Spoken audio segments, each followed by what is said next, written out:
अखिल भारतीय किसान सभा यांनी शेतकऱ्याचा एक भव्य मोर्चा म्हणजे आमचे मित्र गावित साहेब यांच्या नेतृत्वाखाली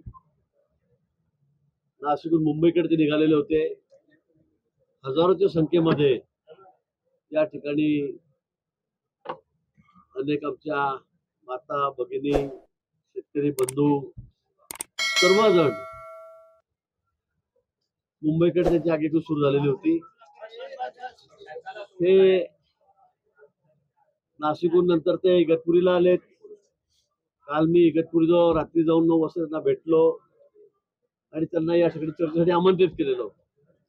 आदिवासी समाजातील जे शेतकरी आहेत, शेतमजूर आहेत, विद्यार्थी आहेत, सगळ्यांच्या बाबतीमध्ये शैक्षणिक असतील सगळ्या बाबतीमध्ये त्यांच्या अडचणी होत्या, त्यांच्या काही मागण्या होत्या. त्या संदर्भात ते मोर्चे घेऊन या ठिकाणी निघालेले होते. पण एवढ्या मोठ्या प्रमाणामध्ये आदिवासी बांधवांनी शेतकऱ्यांनी मुंबईमध्ये यावं, इतक्या लांब चालत यावं हे काही आम्हाला योग्य वाटत नव्हतं आणि म्हणून मी त्यांच्याशी पहिल्यापासून संपर्कात होतो. काल आमची बैठक झाली दुपारी 11-12 वाजता.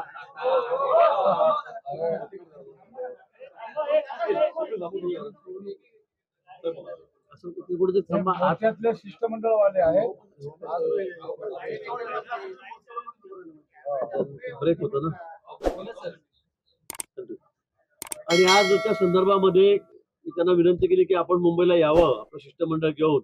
त्या ठिकाणी कॉम्रेड ढवळे साहेब आलेत, नवले साहेब आलेत, अजून निकोळे साहेब आलेत, आमदार साहेब आलेत आणि त्यांचे सगळे सहकारी त्यांची 10 जणांची टीम 11 जणांची टीम या ठिकाणी आली आणि त्यांचे जे जे प्रश्न होते विशेष करून आदिवासी खात्याचे संबंधित होते, महसूल खात्याच्या संदर्भात होते, शिक्षण खात्याच्या संदर्भामध्ये त्या ठिकाणी होते, वन खात्याच्या संदर्भात होते आणि माझ्या जलसंपदा खात्याच्या संदर्भात त्यांचे प्रश्न होते. ते सगळे प्रश्न घेऊन ते या ठिकाणी आलेत.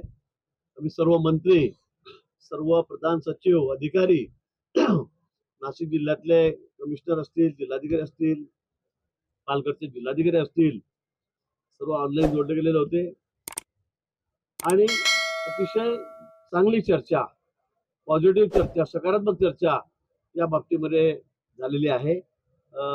एक एक विभागावाईज आम्ही या ठिकाणी चर्चा केली आणि विशेष त्याची जी मागणी होती वनपट्ट्यांच्या बाबतीमध्ये, वनपट्ट्यांच्या बाबतीत मागणी होती की उत्तरावर जमीन कमी आहे, शेतकऱ्यांकडे तो कसतो जास्त आहे. त्या संदर्भामध्ये एक महत्वाचा विषय होता. त्याच्यावर सविस्तर चर्चा झाली, चांगले निर्णय झाले. बावनकुळे साहेब या ठिकाणी होते. त्याचबरोबर शैक्षणिक खात्याच्या संदर्भामध्ये त्याची बैठक झाली, चर्चा झाली. दादा भुसे साहेब या ठिकाणी होते. वन खात्याच्या बाबतीमध्ये नाईक साहेब स्वतः या ठिकाणी हजर होते. मी इरिगेशन खात्या संदर्भामध्ये त्याची चर्चा केली. आदिवासी मंत्री विके साहेब हे या ठिकाणी होते. म्हणून अतिशय सविस्तर पॉझिटिव्ह चर्चा या ठिकाणी झालेली आहे आणि आम्ही सांगितलंय की हे सगळे कामं आम्ही टाइम आउट करणार आहोत. गेल्या वेळी सुद्धा 12-14 मागण्या होत्या, त्यातल्या काही अर्ध्या पूर्ण झाल्यात, राहिल्या असतील. मी जवळपास 4-5 वेळा या सगळ्या मोर्चांना सामोरं गेलेलो आहे गावित साहेबांसमोर आणि अनेक वेळा असं होतं की काही मागण्या पूर्ण होतात, काही राहून जातात. पण यावेळी अतिशय टाइम बाउंड कार्यक्रम आम्ही आखलेला आहे आणि शेवटी आदिवासी बांधवांना, शेतकऱ्यांना, मजुरांना, आमच्या भगिनींना, आयांना या ठिकाणी असं पायी चालत यावं हे काही आम्हाला योग्य वाटत नाही. मी कालही सांगितलं हे आम्हाला सगळं वेदनादायकच आहे आणि म्हणून आता सगळ्या विषयांवर साधेबारीक चर्चा होऊन तोडगा निघालेला आहे. सकारात्मक निर्णय सरकारने या ठिकाणी घेतलेला आहे. आपल्याला कल्पना आहे माननीय मुख्यमंत्री महोदय सुद्धा किती सकारात्मक आहे आणि म्हणून आता बैठक संपलेली आहे. सर्व विषयाचे मिनिट तयार होतील, आम्ही त्याला ते देणार आहोत आणि आता थोड्याच वेळात आम्ही माननीय मुख्यमंत्री मोदयांना भेटायला वर्षा बंगल्यावर जाणार आहोत. त्या ठिकाणी प्रत्येक सदस्या भेट घेतली की हा मोर्चा संपेल, सगळे आपापल्या घरी जातील. अतिशय मोठ्या संख्येमध्ये म्हणजे गेल्या वेळी जो मोर्चा निघाला होता, मोठ्यासाठी काढला होता 17 मध्ये मोर्चा निघाला, त्याच्या सुद्धा दुप्पट तिप्पट संख्येमध्ये सगळे शेतकरी बंधू भगिनी या ठिकाणी आलेले आहेत. खूप मोठा मोर्चा ठिकाणी होता. पण आमच्या विनंतीला मान देऊन शेवटी सर्व शिष्टमंडळ या ठिकाणी आले. गावी साहेब या ठिकाणी आले, ढवळे साहेब असतील, नवले साहेब सगळे या ठिकाणी आलेत, आमदार साहेब या ठिकाणी आलेत. त्यामुळे चांगला तोडगा या ठिकाणी निघाला आणि ते सुद्धा या सगळ्या चर्चेवर निर्णयावर ते सकारात्मक आहेत. ते स्वतःही या ठिकाणी सांगतील. पण मी त्यांचे पुन्हा आभार मानेल की आमच्या विनंतीला मानून आपण या ठिकाणी आलात आणि सकारात्मक चर्चा केली. त्याबद्दल पुन्हा त्यांचे या ठिकाणी आभार मानतो. वनपट्ट्याची ही मागणी ही मागच्या आंदोलनात पण केली. त्यावेळेला मग तुम्ही टाइम बॉम्बचा उल्लेख केला. नाही, वनपट्ट्याच्या बाबतीमध्ये 2-3 वेगवेगळे प्रकार आहेत.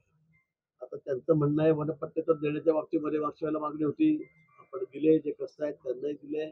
पण वनपट्ट्याच्या बाबतीमध्ये आता त्याचं म्हणणं की जी जागा शेतकऱ्यांकडे आहे ती जागा आणि उतारावरची जागा याच्यामध्ये फरक आहे. यामध्ये फरक आहे आणि म्हणून ती प्रत्यक्षात जाऊन मोजणी करून ती जी एवढी असेल तेवढी आमच्या उतारावर लागली पाहिजे. आज अतिशय चांगला निर्णय झाला. म्हणजे एमआर सॅक असेल वगैरे असेल हे सगळं सध्या बाजूला ठेवून जे शेतकरी तक्रारी करतील, तर माझ्याकडे तर 2 एकर जागा आहे. माझ्या उतारावर 1च एकर जागा आलेली आहे. गुंठे झालेली आहे, 10-15 गुंठे झालेली आहे. पण ती प्रत्यक्षात जाऊन प्रांताधिकाऱ्यांच्या अध्यक्षतेखाली आम्ही एक समिती नेमलेली आहे. त्यांनी त्या ठिकाणी ज्या तक्रारी येतील त्या सगळ्या तपासायच्या आहेत. त्या तपासून जी प्रत्यक्षात जागा त्या ठिकाणी तिथे तो कसतो आहे शेतकरी ती त्याच्या नावावर करण्याच्या संदर्भामधला एक चांगला निर्णय या ठिकाणी महसूल खात्याच्या माध्यमातून बाळासाहेब साहेबांनी या ठिकाणी घेतलेला आहे.